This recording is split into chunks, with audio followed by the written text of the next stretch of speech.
Thank you, Mr. Speaker. We begin the new year on the same sour note with which we concluded 2011, an appalling year full of fabricated crises that didn't need to happen, but which produced real-life consequences, the debt ceiling debacle being but one example. The Republican nomination of a presidential candidate is showing the dark side of this new era of super PACs and what happens when a party is captive to ideological extremists. Even if you're not a Republican, it's a sad indictment. We need two constructive, effective, responsible political parties, or at least as close as we can come. It's past time to respond to things that Americans need and support. It really doesn't need to be this hard. I would suggest that one test going forward would be dealing with issues that could be supported by both the Tea Party and the Wall Street Occupy Wall Street protesters, both movements responses to a shared concern that Americans are being shortchanged, that America is on a path that is not sustainable, and a political process that is unable to respond to their needs. Both movements are understandable and have valid concerns. The political process is too often stacked against people trying to make changes in how we do business. The degree of overlap between the two narratives is very encouraging, and I think is healthy that both found political expression. The question is the extent to which people who identify with these movements can identify with each other and with practical, achievable responses. I think they can.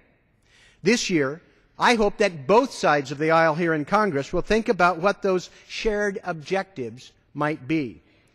Agricultural reform ought to be at the very top of the list. We have a system that the right and the left can agree shortchanges most farmers and ranchers and is far too expensive.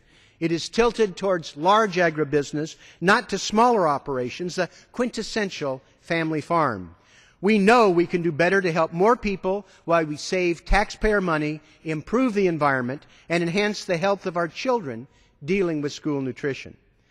Another major area of agreement deals with American leadership in helping the 2 billion poor people around the world who do not have access to safe drinking water or adequate sanitation, or tragically, to both. The United States has the potential to dramatically enhance the effectiveness of the work we are already doing and the money we are already spending. I am pleased we have bipartisan legislation with my friend Ted Poe from Texas as the lead Republican to enhance these international water and sanitation efforts. For years, I've been working to enhance the capacity of our healthcare system to help people when they are most vulnerable. This has commonly been referred to as end of life, but it is not just that. It is much more. It is any time people are in difficult medical conditions when they may lose control over what happens to them. We need to make sure that people understand their choices, are able to articulate what they and their family want, and that their health care wishes, whatever they may be, are respected.